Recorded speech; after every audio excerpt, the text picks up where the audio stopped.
Hello and welcome to Season 10, Episode 32 of The Purple Rain with Duck and Oz. It's post-draft, it's post-trade, it's post-Doig. We won't even talk about the Doig, but it's post-Doig. Yep. It's the end of the season wrap, nice and quickly. We just thought we'd pop in for a nice little listen. Friday afternoon, Saturday, maybe you're watching the test match, you put the headphones in. This is what I do, Oz. Yeah. And it used to really irritate my old man, is I would watch the test match on the TV, play a bit of Football Manager on the computer, and then listen to a podcast in the headphones. Multitasking. And he was like, too much going on. But two kind of passive things. Playing Football Manager is a very passive kind of game. Yes. So 3 passive things equal 1 active thing. Yeah. Would have been, you know, would have been the best if I was on the exercise bike just ticking the legs over as well. Just That right. would have really got me up and down. With a Bubs and the baby born. Yeah. Going at the same time. Pushing. Imagine. Getting a little rocker. So what have you been up to, mate? It's been a while. Mate, I had our lovely daughter, Sadie, was born, which was really fantastic. Epic effort. You know, like it's interesting, isn't it? Because I was trying to figure out, last time I spoke about being the dad during delivery is a lot like being a Clancy Pierce kind of type operator, a Tendai Mzungu. You're just happy to be out there. Maybe you'll walk away with the premiership medallion. Yes. I think it's more like being a backup goalkeeper. Yeah. Because I can see where you're going with this. It's like you're there to get called into any situation. You prefer to sit on the bench and just do nothing. Yes. And you're quietly packing yourself. Yep. And you know you're not as good as the main person out there. So, epic effort by my lovely wife. Birth, but anyway, She, mate, delivered Sadie, very healthy baby, very happy. And, you know, just weird. We kind of, it was bing, bang, bong, done. And mate, love it. Before we know it, I was ordering lunch and we had another baby. And like you'd know, because you're an experienced campaigner, you don't think of life before. Mm-hmm. There's no before time. Like there's no like memory where they're not in your life. And you kind of like, no, she's only been here for 6 weeks. So no, thank you very much you came over and visited and got to meet Sadie. But yeah, she's going really well. Molly's going all right. She's ticking along. She's 2, so you know, they do what they do. Yeah, but look, really good. What about yourself, mate? How you going? Yeah, living the dream. Since I last talked to you, I've been sort of head down, launching back into some coaching. Yeah,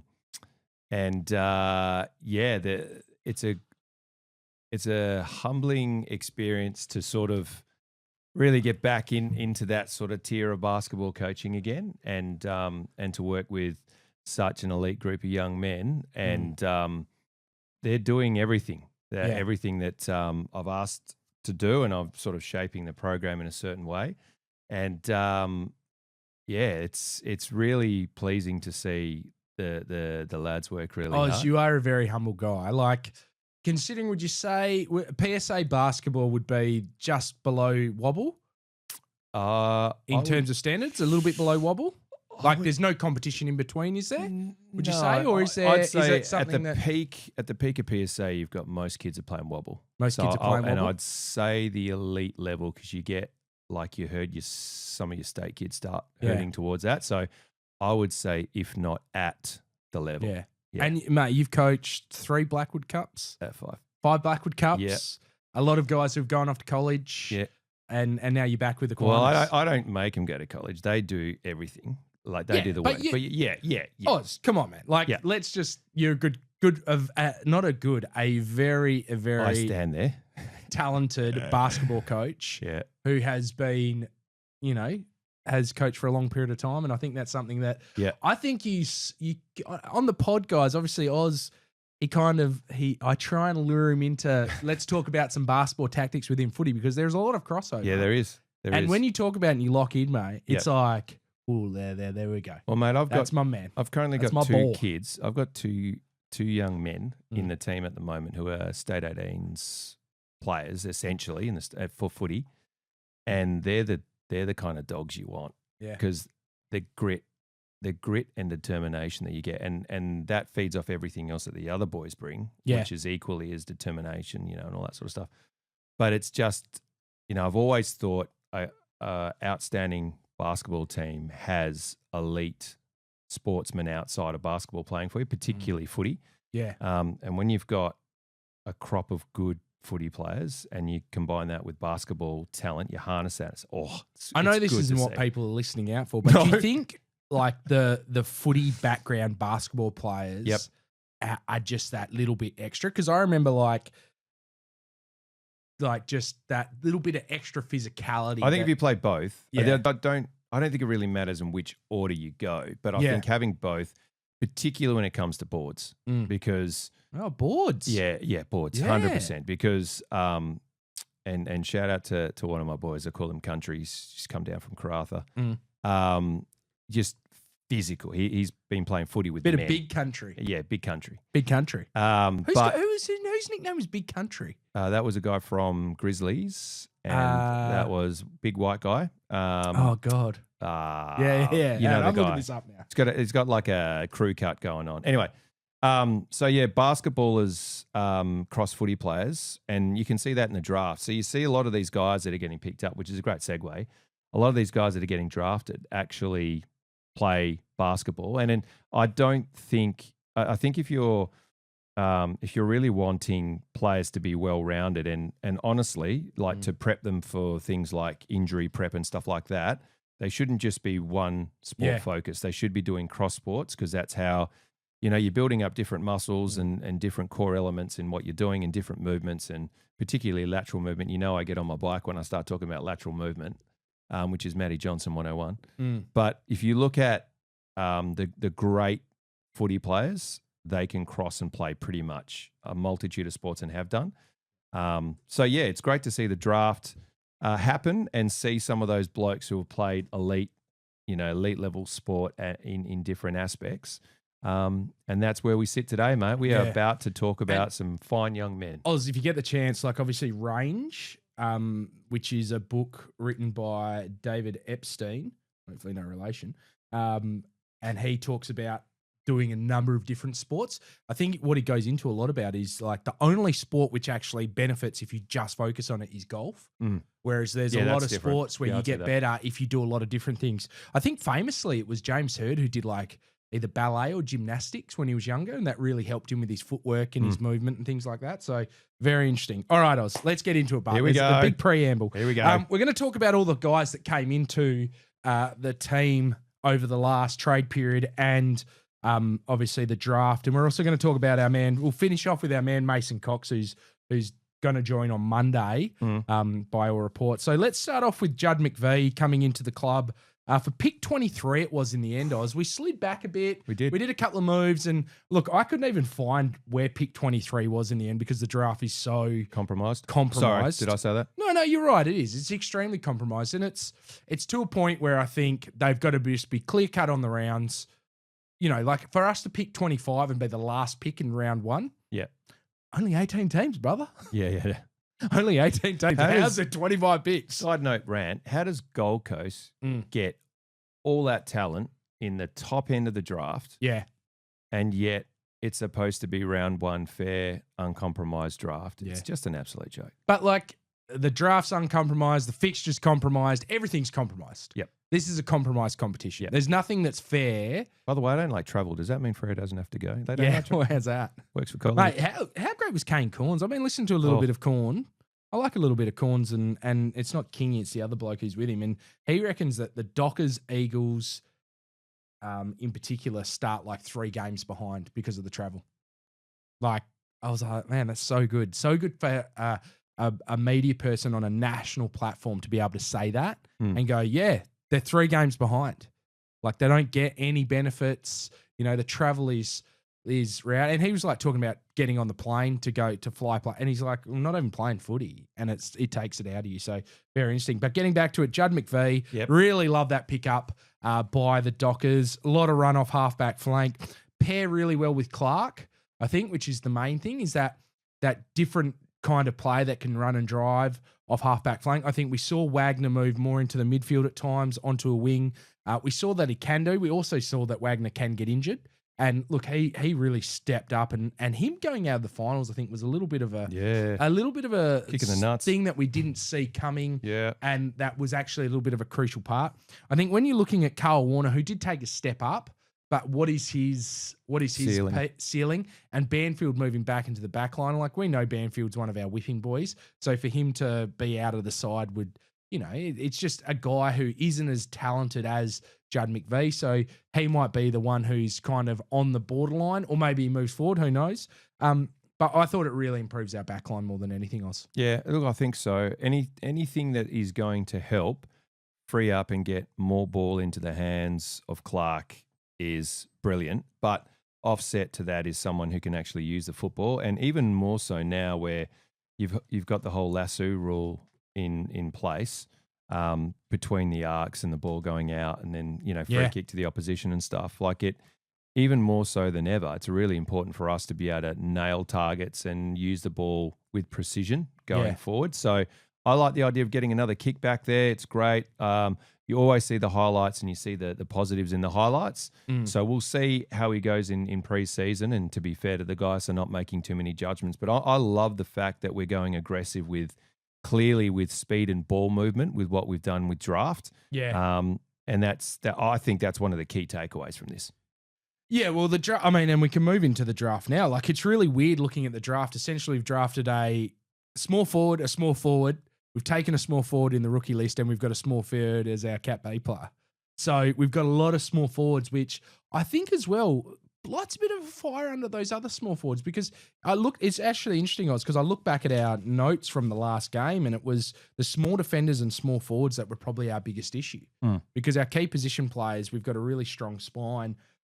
So it's really great to see that we are looking at our deficiencies and going, hey, these guys might come in and make a difference straight away. Judd McVie also obviously signing a 5-year deal through the 2030, so really exciting there. But yeah, the first pick in the draft, Adam Swade. Yep. So not to be confused with Swede. With Swede. Because there's T-shirts begging right there. Yeah, I know. But just Heartbreak Ridge. Yeah. Sweet. So you know what I think of? And it's the same thing with my daughter being Sadie, is the 50 Cent song A Little Bit, because at the start it goes, do you G-Unit? It goes, Shady, Aftermath, G-Unit. And I'm always like, Sadie. Now I can be like, Sweetie. Look, a really interesting situation there with the Essendon NGA and the fact that they didn't want to bid on the pick. So we obviously have bid on the pick. And if we'd bid on, let's say, like a Terrell Williams before that, it would have meant that then those Eagles picks would have come forward. So Essendon picks would have come forward. So actually bid on him at the right time, which meant Essendon were kind of handcuffed because they also had the other NGA that they wanted to bring in. Yeah. So really great pick there. I think it was one of those ones where he's a guy, he did his ACL in 2023. He worked through it. He was in it, the hangar in with Bombers to work through that. He's a mid forward with elite defensive pressure. I really love looking at his attributes, saying that. And look, I know they always compare him to really good players, but when you're looking at a guy who's compared to Dylan Moore or Dion Prestia, the meatball, I think that's what they call Dion Prestia, the meatball. That nuggety guy can play on a half forward. I think he's the guy that we're looking at, Oz, to maybe in time replace Switkowski once Switkowski, you know what I mean? So that defensive pressure, it's interesting talking to people. Obviously, Murphy Reid had the outstanding season attacking wise, but defensively he was probably lacking a fair bit. So to someone to come in potentially, maybe straight into the side, we see what Reid did last year. Yep. When you're looking at these ones, I love this strength. And this is what I love in a forward at the Dockers. Strength, defensive pressure. Number one strength. But defensive pressure, evasiveness, resilience, scoreboard impact, speed and work rate. Can work on his composure and size. So obviously got to get a bit bigger in the gym. I don't know how he's going to get taller unless we get him on the old stretching machines. And a little bit of composure, a little bit of headless chook about him. But don't we love that in a Dockers player? You need that. Yeah. You need someone to be able to, poo the bed at crucial moments in front of goal. No. You know what I really loved? I love the post-interview and just the genuine passion that he had about being selected. Clearly, I don't care where I'm going to play. I'm just going to give it everything. Loved the fact that he had all of his mates and family around him in the community, which was great. You know, people are saying, "Hey, is Vic Metro midfielder, Vic Metro forward?" I'm like, yeah, but Fremantle have got a pretty good record of holding on to younger Victorian players. Yeah, the people we lose are WA guys. Yeah. And mate, if you look at the breakdown, the main guys we lose are WA blokes. So I wouldn't be too worried about people leaving anymore. I think as well, like just to look at him, he was an All-Australian on the bench. Yeah, I love that. Love that. 4 goals versus the Allies, who were the dominant side. 16 disposals and 5 clearances as well. 23 disposals versus Vic Country with 6 clearances. WA had 20 disposals, and then against South Australia when they got walloped, he had 9 disposals, had a few tackles, obviously playing up forward, but managed to get into that All-Australian side, and they're definitely like a really, really well-deserved first rounder. I think as well, like it's a little bit hard to worry about like being picked 25. Doesn't really matter. Like I think that's one of those things where obviously we talked about the compromise of the draft. There's a lot of guys we couldn't touch there. So I think, Swady, how he goes will be very, very interesting. Love to see him go about it. I think that, you know, we might have actually got a really good one here in terms of another guy who can come in and play that really hard role of the half forward. Yep, and because a big body too, mate. Yeah, and I think in the past, guys, we've kind of with our half forwards, we've kind of gone, yeah, we'll get a Michael Frederick, we'll get a we'll get a Switkowski and a Schultz, or we'll get a Banfield. So we've kind of taken a risk.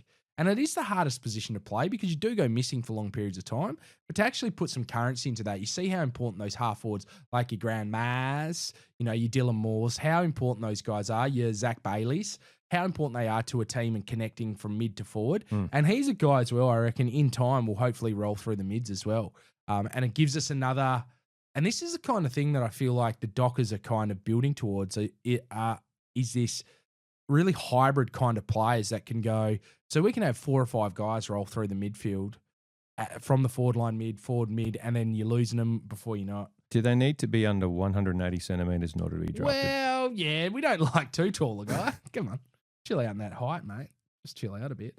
The next guy that we picked up was in round 2, pick 40. I love this. Tobin Murray. Who? Because a character that we're yet to unlock. I love it. We obviously, Wolsey has gone to his mum's credit card and paid for the loot box. Yep. Because this is a guy who realistically there is nothing on Rookie Me Central who are the number one. Yep. They're the number one go-to guys when it comes to looking up your draft stuff, and you can sign up to their free PDF that they bring out, which is really outstanding if you want to get around that. So they didn't have anything for that. He's a guy who's 20 years old, so I really like, and I was looking back through it, and it probably was a bit hard, but Robert Wall's obviously been at the club since 2008. And I think during that time, we've actually been able to pick out guys from the VFL who've become really solid AFL players, if not better. Michael Barlow comes to mind. Lee Sperano came from Sandford. Obviously, Luke Ryan.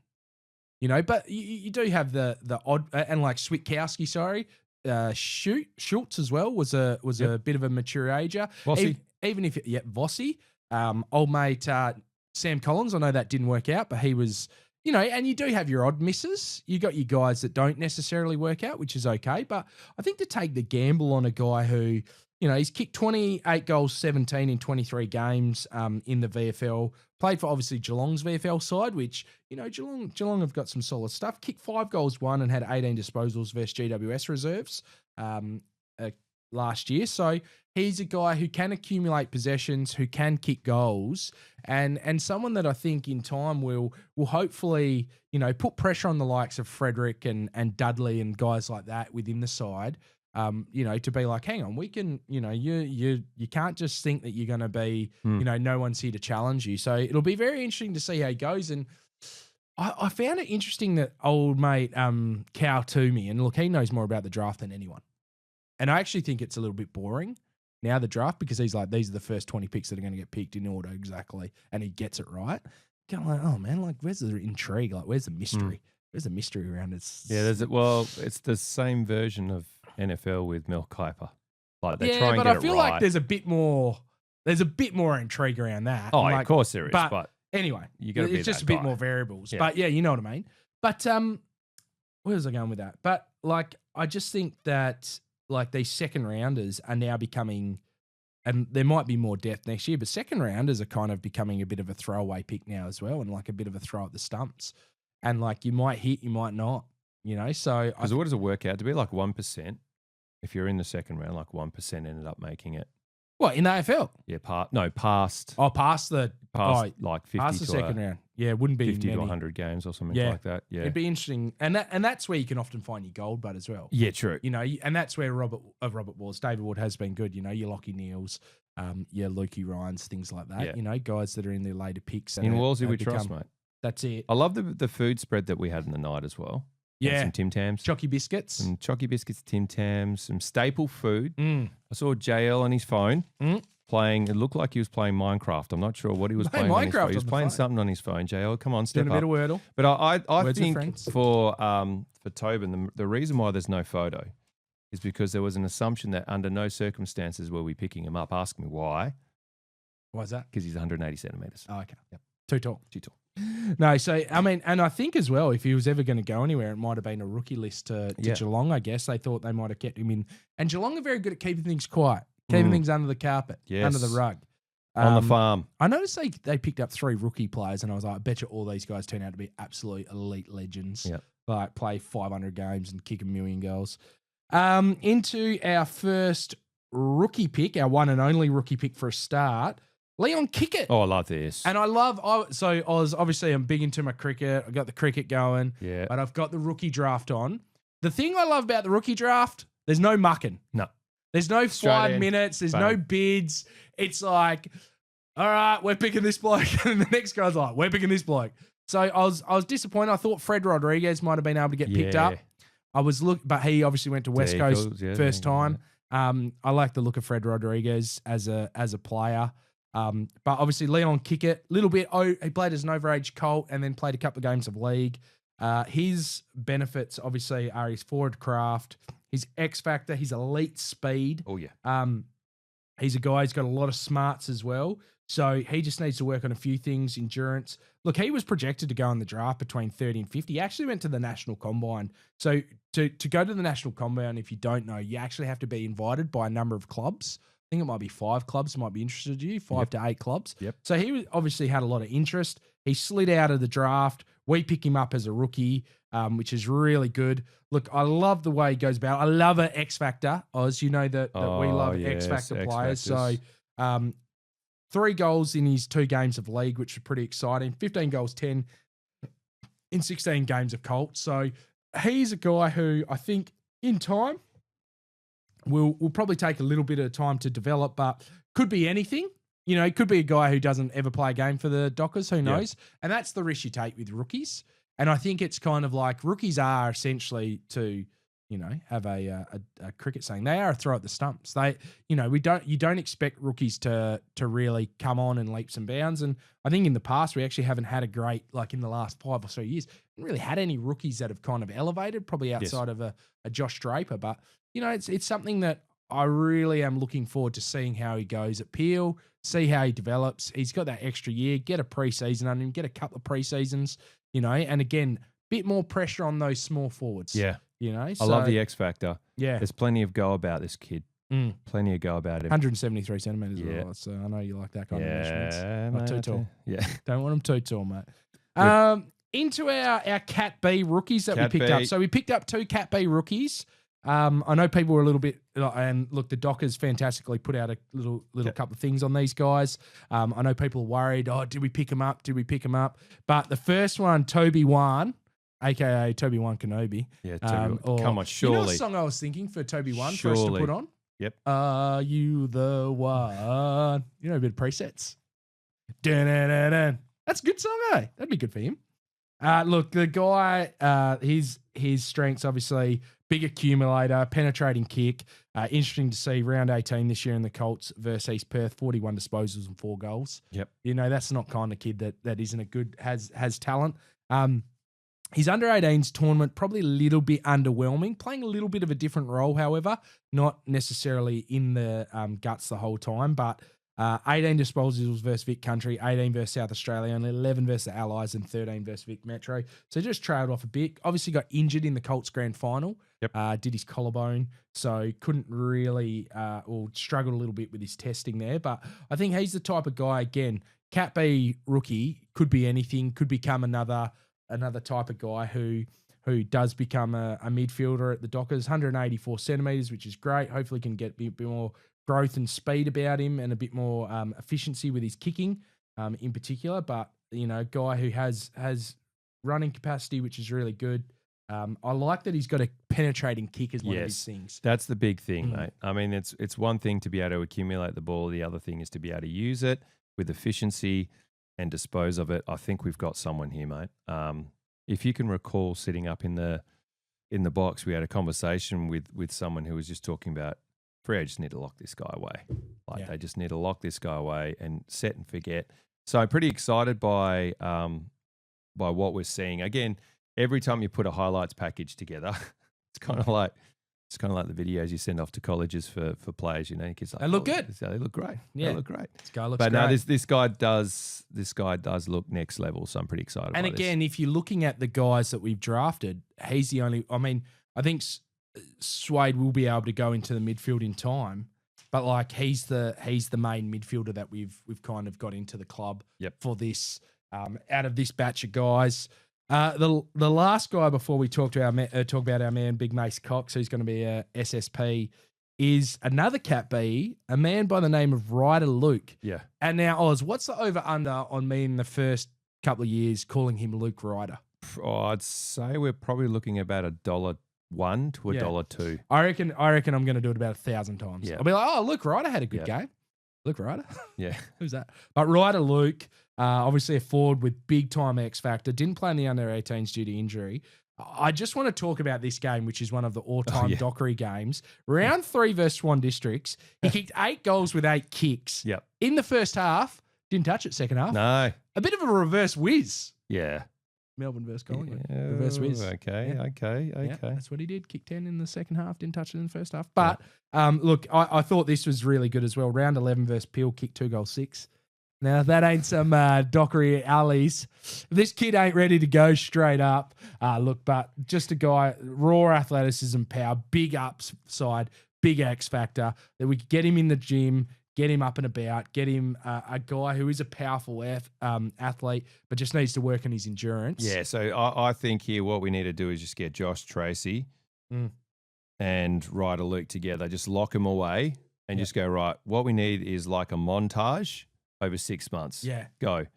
And there's just Josh Working Tracy on just the timer. absolutely pumping this guy with physicality, just bumping and tackling. And this is how you're doing like montage and arms are flailing in the air like, what's going on? And then 6 months later, bang. Yeah. So I think as well, like another guy who is super X-Factory, again, like we spoke about, the guys we're bringing a defender in McVee, but then it's like and then it's like Swade, forward, like half forward. Yep. Tobin Murray, half forward pocket. Juan is a midfielder. Ryder Luke, another forward, but a bit taller, 186 centimetres, so a bit of that mid-size forward, and then Leon Kickett, who will be a small forward. So a number of guys who we're looking to bolster that forward line. Yep. And I think that's a really good thing, because obviously this draft was like seen as a pretty poor draft, and there was a couple of top-end talent, and then it falls away pretty quickly. I will say this, and I'm probably jinxing it, but I reckon this Wilton Dersman is going to be an absolute spud. I don't think he'll be any good. There you go. Straight up. There's a tip for you. But I just think to take risks on guys with X Factor, a little bit of talent, bit of maybe some uncut gems, that's a really good way of going forward. Yeah, I love it. Absolutely. Now, Oz, the final thing we're going to talk about today, nice, short, sharp one, yeah, is our man Mason Cox. Coxie. So, big news coming out of this week prior to the draft, kind of came from nowhere, is that Mason Cox is going to sign as a SSP for the Dockers. So, I don't know why they didn't. I mean, he must be a delisted free agent, essentially. Yep. He's going to sign a 2-year contract, which is probably the only thing I'm a little bit worried about. Obviously, played 139 games for the for Collingwood, 127 goals, won the 2023 flag. Probably known best for the 2018 prelim, in which he just absolutely tore apart Richmond. Like, it's probably his best game he's ever played and will ever play. He's 35 in March, so the 2-year contract, I think, is just a little bit of a weird one. He'll be 35 and 36. He played 10 games of AFL this year and 10 games of EFL. So he wasn't really setting the world alight at Collingwood. And when he did play for Collingwood, it wasn't anything overly special. But I'm going to say this. Let me hear your thoughts for a start before I talk about it. Well, I mean, look, we've already got, big Ryan Cox in the back line. And Big Brennan Cox. Brennan Cox, sorry. Ryan Cox. Luke Ryan and Brennan Cox. I've got Ryder Luke Ryan, you know what I mean? Like, it's already Ryder. It's already gonna How good's that? Ryder Luke Ryan. Yeah. It's already gonna screw me. Imagine over. if we had Paddy Ryder. Then it'd be Paddy Ryder, Luke Ryan. Pretty good. So go back to Brennan Cox. Yep. Already got big Brennan Cox back there. Now that we're looking to add big Mason Cox. Is it bigger Cox, Mason? Yeah. So my theory behind this is, are we actually, in all seriousness, are we looking at a potential fill-in if Darcy goes down injured and there's some concern over that? Or so injury cover? Or is it a sort of a play to go almost back to that Rory Lobb bailout kick down the line, takes a lot of contested marks? Honestly, Oz, this is the reason why I love it, is because I think that when we look back at, and look, Meek has become a great football player, and I think Reedy will be solid at Carlton, but both guys couldn't play in the forward line. Whereas Cox has had a time where he has played in the forward line and been okay. Like, these guys, Meek and Reedy were just useless as forwards. And I think it's the case that they still want to play 2 ruckmen, even though I think the competition is going away from that completely. But anyway. Zag, mate. Yeah, Zag. That's 3 what we rucks. do. Shout out to... Let's go more rucks. Shout out to Poppy Penny, who said, everyone's complaining about 2 rucks. Doc is like, what about 3? Anyway. But I think this is the thing where Cox can actually play as, if Jackson goes down, touch wood, he doesn't. No. But and he's been... Look, he's had a couple of soft tissue injuries. If he goes down, he can replace Jackson. But if Darcy goes down, he can replace Darcy. Or he can play Jackson's role and Jackson can go as the number 1 ruck. So they may also be looking at playing Jackson more in the midfield, which could be definitely there. Again, that kind of freakiness of having a number of different looks in the midfield. I think as well, as this is a big thing that I think that Walls has looked at, is gone, all right, so we pick Lloyd Meek, we develop him, he gets traded for nothing, essentially. I think it was him and a second rounder for O'Meara. We pick Liam Reedy, we work him up, he gets traded for nothing. Again, I'm pretty sure Carlton passed on that pick. Shout out to Will Brodie, that pick we passed on, 103. We picked that bloke who went to Gold Coast and got sniped from us, got shanked from us last year. So what's the point of continuing to develop ruckmen that never come into fruition? And it's not like you get a return on them. Yep. It's like all we're doing is developing them. We're like a farm system. Yep. We develop them and then we let them go for pretty much nothing. So I think he's kind of like, all right, enough of that. Cox is going to come in. He'll play at Peel. He'll be the backup. And guess what? In 2 years' time, no one's going to come knocking at our door with a 4th rounder going, hey, man, your backup ruckman's like the best backup ruckman or the best 3rd ruckman in the country. Knock, knock, knock. Here's a 4th rounder for him, which is worthless. Yeah. So I love it. I really love it. Play, if we're fit and firing, ready to go, does he play in a side that's in the grand final? So are you saying if we're fit and no, I don't. And this is the whole thing. I don't think he play like if he plays more than 10 games, it means that Sean Darcy has broken down. Yep. Which currently now him and Hayden Young are in what's that place? Qatar. Doha. Yep. Doing some working on their bodies, which is fantastic to hear. So look, I'm like, I think this is a great move. It means that the young blokes we've got that have played in the ruck. Yep. Aiden Riddle and Charlie Nichols. They are also 2 guys who can continue to develop their craft. I think the Riddler in particular. He's a young guy from Claremont, so he hopefully can continue to develop his craft. So I think I just think it's a really smart move. And the only thing that gets me is the 2-year contract. I'm like, why 2 years? Why not one? And I know think it's probably because he's got to come over to the west. Come over to the west. Yeah. Look, it makes our club basketball team pretty strong. Yeah, it's looking even better. Obviously, he's a pretty good college basketball player. But no, in all seriousness, I agree with you. I think it's going to be as backup. So calm the farm for everyone out there thinking it's going to be a replacement. Let's hope that Darcy and Young come back as winter soldiers. They go into their serums or whatever they do over there, and they come back as hopefully get a bit more from them than bloody Heath Chapman. Remember we asked him about it, and he was like, "Yeah, no, it was quite an experience." Like, okay, man, like, cheers, thanks. Like, keep it to yourself, I guess. Bloody hell, send it to me in an email. I think as well, like now, okay, so just question without notice. Go. Okay. Talk to me about your starting 5 for the Fremantle Dockers now if they were a basketball team. Are you playing Cox at the 5? Is that right? The right position? Centre? Yeah. The centre's the 5, isn't it? Yeah. I'd still play Jackson at a 5. You wouldn't play Jackson at a 4 now? Pushing down to a power forward? Well, I don't know if he shoots well. See, I'd be like Jackson, Cox, Jackson. But I'm running dogs. I'm going Dogger. And then 2 little whippets. I need guys that run at wings. Yeah. I want guys that are 100%. Look, does he get into the starting 5? Oh, yeah. Look, to be fair, probably does. Where do we squeeze in? Yeah. I think you play. So I'm playing an old school big ball. I'm like, get it in the keyway and start butting some butts down. Right. Backing it in with their butts. Yeah. So that means I'm probably playing Hodor as well.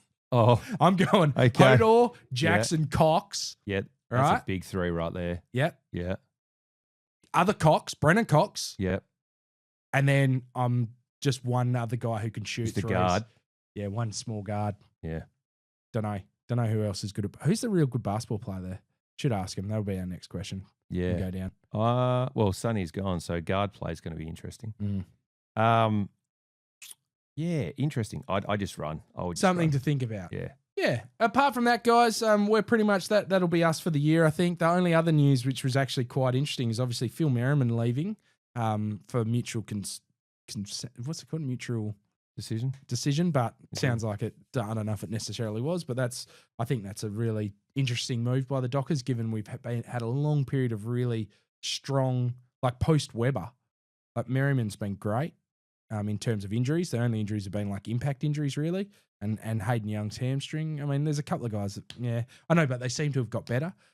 Jackson Dennis, one of the guys who you see as the runner, who's also a part of the strength and conditioning, I think he is, more than any rehab. I don't know exactly what his role is, but he's the runner that you see every weekend for the Dockers. He's going over to GWS, so a little bit of overhaul of the fitness program, which I think has been going really well. So I'd hate to see next year the reason that we don't progress with this group is injuries. I see it as strength on strength, Duck. That's my positivity. Do I believe it? I'm talking myself into it. Yeah. Well, we'll see how it goes. Baby. We'll see how we go. Strength on strength. Apart from that, guys, thank you very much for listening again. Remember to get around our sponsors, DR Travels.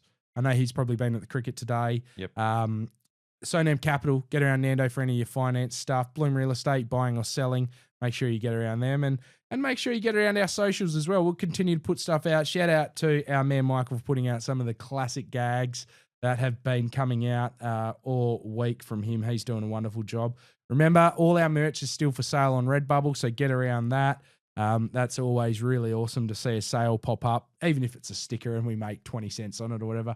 It's still cool. It's still cool. So we've got the Book the Bus, the ACDC, what else? We've got Prancing Pony. We've got Just F and Do It with J-Lo. Whipping Boy with banners. And then the old school Purple Rain. Obviously, yeah, which you can get as well. So, and the Wharfie Time. Oh, Wharfie Time. The Wharfie Time hats, guys. The Wharfie Time hats, I reckon, are a great Christmas present. There you go. 100%. So if you've got someone that listens to the show that you know, the Wharfie Time green hat in particular, love it. It's my favourite hat. Would I like to see 47,000 plus green Wharfie Time hats? Yeah. Mate, would you? Would you like to see it? Mate, my bank account would like to see it. Bloody hell. No, but guys, thank you very much for doing all that. Remember, subscribe, rate, and review. Remember, going into next year, such big expectations and such high hopes that get your friends around this podcast. If they are Fremantle supporters and they listen to podcasts, just say, hey, have a listen to Duck and Oz on the Purple Rain. If you're watching this on YouTube, remember to subscribe and leave a comment. And like I said, subscribe, rate, and review. Give us 5 stars on Spotify or we have more listeners on Spotify now, Oz. Do we? Yeah, I looked at it the other day on the analytics. So Spotify just went above the Apple Podcast. So Hey. Spotify, Apple Podcast, whatever you're doing, give us 5 stars. Put in a comment. Love to see them, and we'll try and get around to answering. If you've got any questions on Spotify in particular, you can answer stuff. So yeah, easy peasy. Love it. All right, see you guys. All right, see you guys. Go AC.